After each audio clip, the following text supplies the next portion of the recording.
मैं सोमू की विधवा कहलाना पसंद करूंगी, लेकिन रानी बनने के लिए तुम्हारी रखैल नहीं बनूंगी।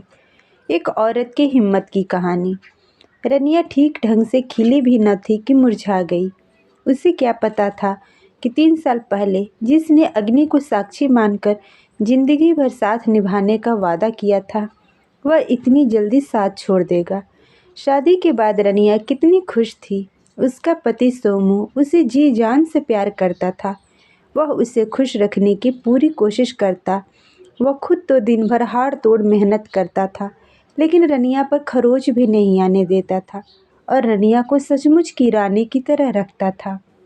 मोहल्ले वाले रनिया की एक झलक पाने को तरसते थे, पर रनिया की यह खुशी ज़्यादा समय तक टिक न सकी। एक दिन सोमू खेत में काम कर रहा था। वहीं उसे जहरीले सांप ने काट लिया, जिससे उसकी मौत हो गई। बेचारी रनिया विधवा की जिंदगी जीने को मजबूर हो गई, क्योंकि सोमू अपनी एक निशानी के रूप में अपना एक वारिस छोड़ गया था।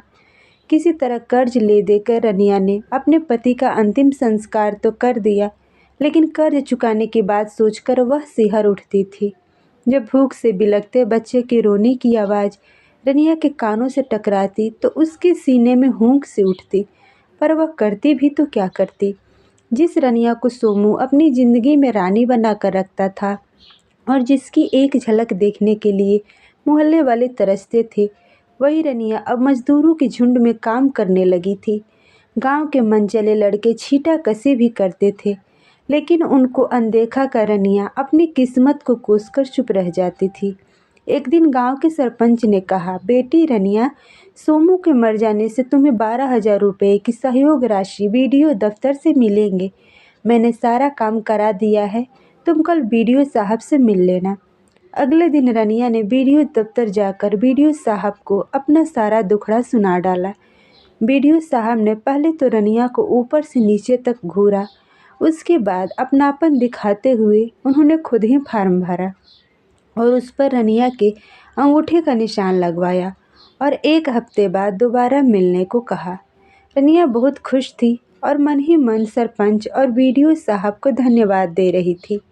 1 हफ्ते बाद रनिया फिर बीडीओ दफ्तर पहुंच गई। बीडीओ साहब ने रनिया को अदब से कुर्सी पर बैठने को कहा। रनिया ने शर्माते हुए कहा, नहीं साहब, मैं कुर्सी पर नहीं बैठूंगी, ऐसे ही ठीक हूँ। बीडीओ साहब ने रनिया का हाथ पकड़कर कुर्सी पर बैठाते हुए कहा, तुम्हें मालूम नहीं है, अब सामाजिक न्याय की सरकार चल रही है। अब केवल गरीब ही कुर्सी पर बैठेंगे। मेरी तरफ देखो ना, मैं भी तुम्हारी तरह गरीब ही हूँ। रनिया कुर्सी पर बैठी तो उसके चेहरे पर चमक थी। वह यह सोच रही थी कि आज उससे रुपये मिल जाएंगे। उधर बीडीओ साहब ने काम में उलझे होने का नाटक करते हुए तिरछी नज़रों से रनिया का गठा हुआ बदन देखकर मन ही मन खुश हो रहे थे। तकरीबन 1 घंटे बाद बीडीओ साहब बोले, तुम्हारा सब काम हो गया है, बैंक से चेक भी आ गया है, लेकिन यहाँ का विधायक 1 नंबर का घूसखोर है। वह कमीशन मांग रहा था, पर तुम चिंता मत करो, मैं कल तुम्हारे घर आऊँगा और वहीं पर अकेले में रुपये दे दूँगा। रनिया थोड़ी नाउम्मीद तो ज़रूर हुई, फिर बोली, ठीक है साहब, कल ज़रूर आइएगा। इतना कहकर रनिया दफ्तर से बाहर निकल गई। आज रनिया ने अपने घर की अच्छी तरह से साफ सफाई कर रखी थी।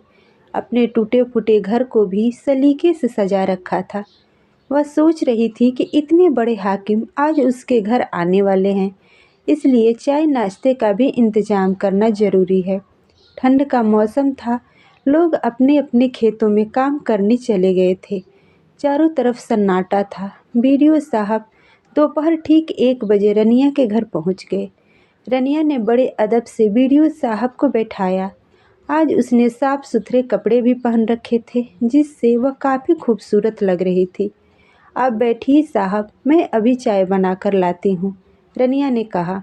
अरे नहीं रनिया, चाय की कोई ज़रूरत नहीं है, मैं अभी अभी खाना खाकर आ रहा हूँ, बीडीओ साहब ने कहा।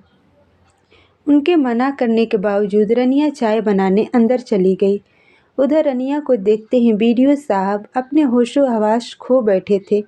गलत इरादे से उन्होंने उठकर कमरे का दरवाज़ा बंद कर दिया।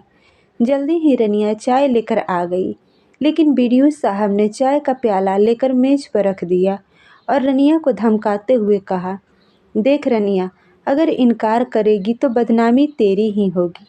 लोग यही कहेंगे कि रनिया ने विधवा होने का नाजायज़ फ़ायदा उठाने के लिए बीडीओ साहब को फंसाया है।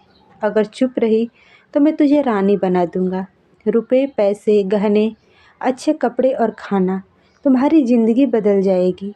लेकिन रनिया बिफर गई और बीडीओ साहब से बोली, तुम अपने आप को समझते क्या हो? मैं 12,000 रुपये में बिक जाऊंगी?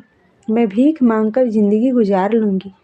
सोमू की विधवा कहलाना पसंद करूंगी, लेकिन रानी बनने के लिए तुम्हारी रखैल नहीं बनूंगी। रनिया के इस रूखे बर्ताव से बीडीओ साहब का सारा नशा छू मंतर हो गया। उन्होंने सोचा भी न था कि रनिया इतना बड़ा हंगामा खड़ा कर देगी।